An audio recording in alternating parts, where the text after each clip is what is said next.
What if shoes didn't suck?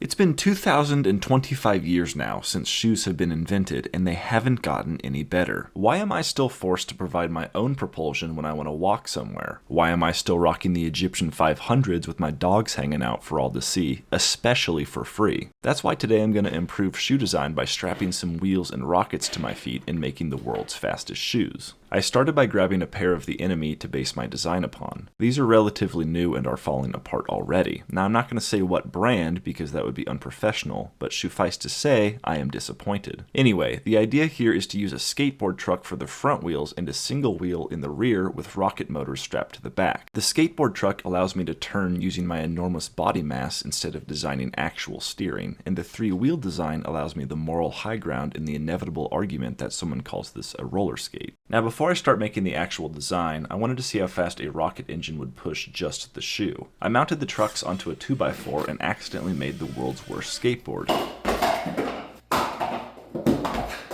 Okay, enough of that.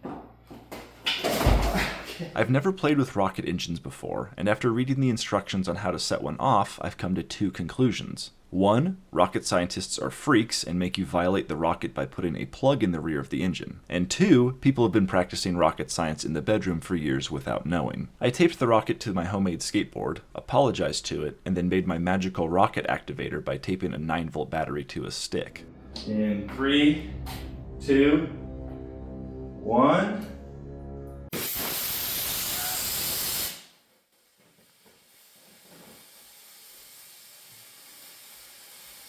Okay. Whoa. Whoa, whoa, whoa, whoa. Now that I lost all my hearing, I could see that even though it looked really cool, the shoe went like 3 miles per hour, which is a lot less than the 25 mile per hour I want to achieve. So to truly make this project the fastest shoe in the world, I went to my local Amazon store and bought a bunch of stuff I have no idea how to use. So with all these extra parts, let me run the new design idea by you. Okay, now that you know what I'm going for, I started making the rocket-powered shoe platform. I took my shoe and made an exact trace, cut out the shoe trace, and then used the cutout shoe to size how big my platform should be. I made a mock-up of the shoe, and with the tall, thin wheel in the back, I now realize I've technically made high heels. So fellas, if your lady walks slower than you'd like, boy do I have a solution for you. I then had a crisis on which way the skateboard truck needed to be mounted, but it turns just fine, so I guess I won the coin flip. The board was pretty bendy though, and it needed some positive reinforcement, so I cut out a subframe with a skill saw that didn't want to make a straight cut, and then drilled 2 concentric-ish holes for the rear wheel axle to slide into. Yippee! And speaking of wheelchairs, these wheels I bought for the rear aren't keyed, which is a slight issue because it's supposed to drive the shoe. So I printed some pieces that clamp on each side of the wheel, with one piece single and ready to mingle with the spur gear. The flaw in my design was that I didn't print a large enough space for the nuts to fit in, and hammering them in didn't work. But a long time ago I saw a guy on the internet use a soldering iron to press the nut in using heat, which led me to the great heat nut disaster of Tuesday night. Oh no. No. Wait. Oh, no. No! Are you kidding me? Oh, thank goodness. Luckily, I remembered my main man, Wilton, who did his best jockstrap impression and secured the nuts firmly in their place. Once all that was figured out, I cut off the teeth on my blade and then cut an axle down for the wheel to spin around. I mounted a gear to the wheel and installed the wheel assembly to my shoe frame, and then it was time to see if it could hold my weight. Okay, shoe go here.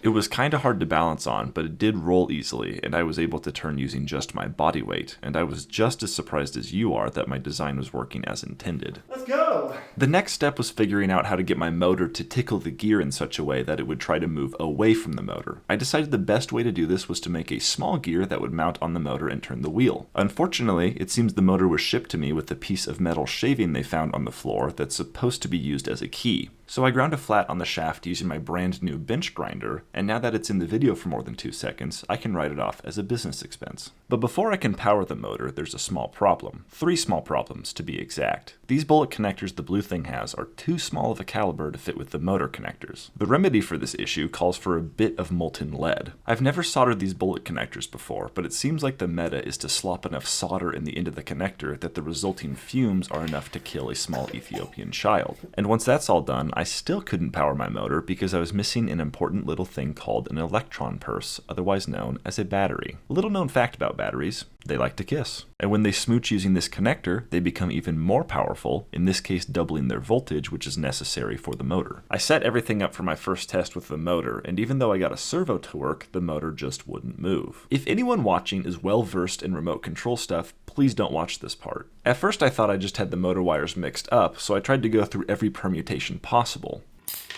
When that didn't work, and the motor started beeping at me ominously, What does this mean? I thought I destroyed the motor and subsequently crashed out. Did I just blow up the motor? What is that even? Why is it beeping at me like that? What? Why can't you even talk?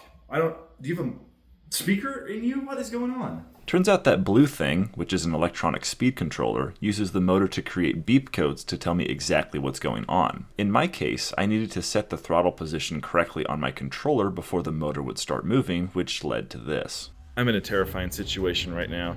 I can't let go of this trigger, otherwise that happens, and I can't unplug the battery using a single hand, and I'm not exactly sure what to do right now. By utilizing all 4 of my brain cells, I was able to jam a screwdriver underneath the trigger for long enough to disconnect the battery, and thankfully everything but my pants came out unscathed. I must have grown a 5th brain cell because this time I bolted the motor to a mount, set the trigger position correctly, and tested to see if it all worked. Oh, it's so beautiful. Word got out that a shoe's maiden voyage was to set sail, and with a packed stadium, the RC shoe got so nervous it forgot which way to drive. Oh, it drives backwards. That's a problem for later. Check this out.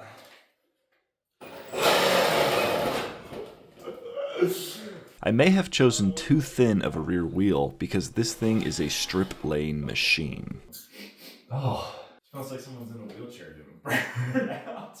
There was some major foreshadowing here with the motor struggling to move when I put some weight on it, so like any good character, I decided to ignore the quartet of silhouettes and thought everything would be fine.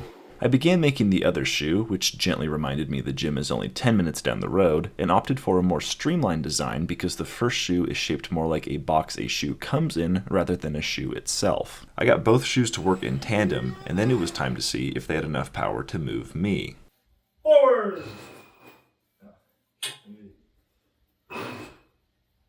The motors skipped, my heart sank, and the day was hold on. They had enough power to move me if I wasn't at a standstill, which wasn't great, but it was progress. They were also a lot harder to balance on than I thought they would be, but I'll just chalk that up to a skill issue. It became clear I would have to change my gear ratio in order to get more torque, and luckily I designed the gears to easily come off for just such a scenario. I redesigned the gears so that the rich got richer and the poor got poorer. The greater inequality resulted in the gears getting angrier with each other, resulting in more power for me. Yes! There we go! It took me quite a while to get used to them, but eventually I set a land speed record of 2 miles per hour at only about a quarter throttle, so I was over the moon with how well my rocket-powered shoes were working, especially because they had no rocket power. Now this is the size of the rocket I used in the first test, and this is the size I want to use for my shoes. In this case only, size matters, and by looking at these pretty lines, I can see that the D-size rocket can get up to 30 in of thrust, which is over double the C size and roughly the same force as 30 quarter-pounder burgers hitting me at the same time. Now that's a lot of burg. I then printed this rocket mount that sits on the side of the shoe and the rocket slides into. I made this side exhaust in the hopes that the ejection charge, which is what caught my shoe on fire earlier, would dump out here and not torch my ankle. I had no idea if this would even work, but I was about to find out.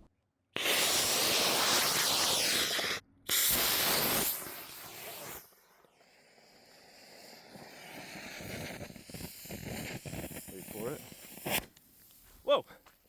Instead of venting out the side, it just shot the rocket motor out the back, so I added some securement in the way of 2 set screws and set up a static test this time.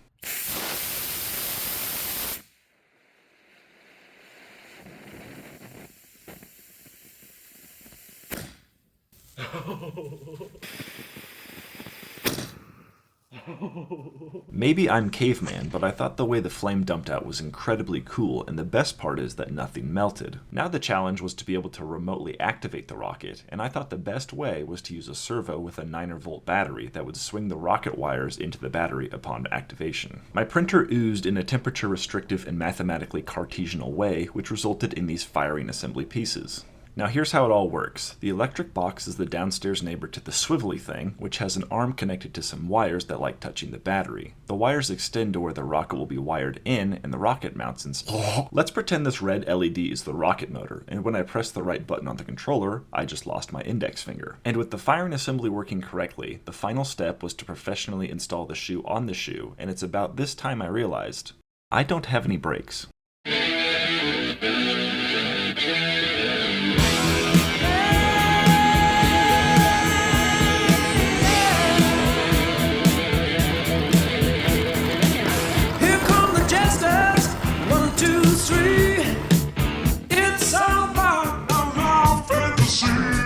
That's what I thought I looked like in my head. Reality is often much more disappointing. I kid you not, it felt like I was flying on these things at maybe 15 miles per hour, most likely because they were incredibly unsturdy with a very touchy throttle. And just when I was learning how to turn, my gears decided to partake in some exodontia and completely strip themselves. My gears are completely gone. So one walk of shame later, ironically proving they were better used as normal shoes, I swapped out the stripped gears for these fancy gears made of PETG, which stands for something nerdy, I'm sure. With the more durable gears, I went back out to the proving grounds and did some high-speed passes. I was hitting my top speed record when sudden onset tooth decay struck again, but only in one shoe this time. Only one of my gears gave out, so it made me go up to the side. The fall broke both my exhaust tube and my will, and I realized I had no way of controlling these things even without rockets propelling me forwards. But you guys came here for rockets on shoes, and by golly, you're gonna get it. Firing. I'm nervous. I don't think I should be nervous, but I'm nervous. Firing rockets on my feet. In 3, 2, 1.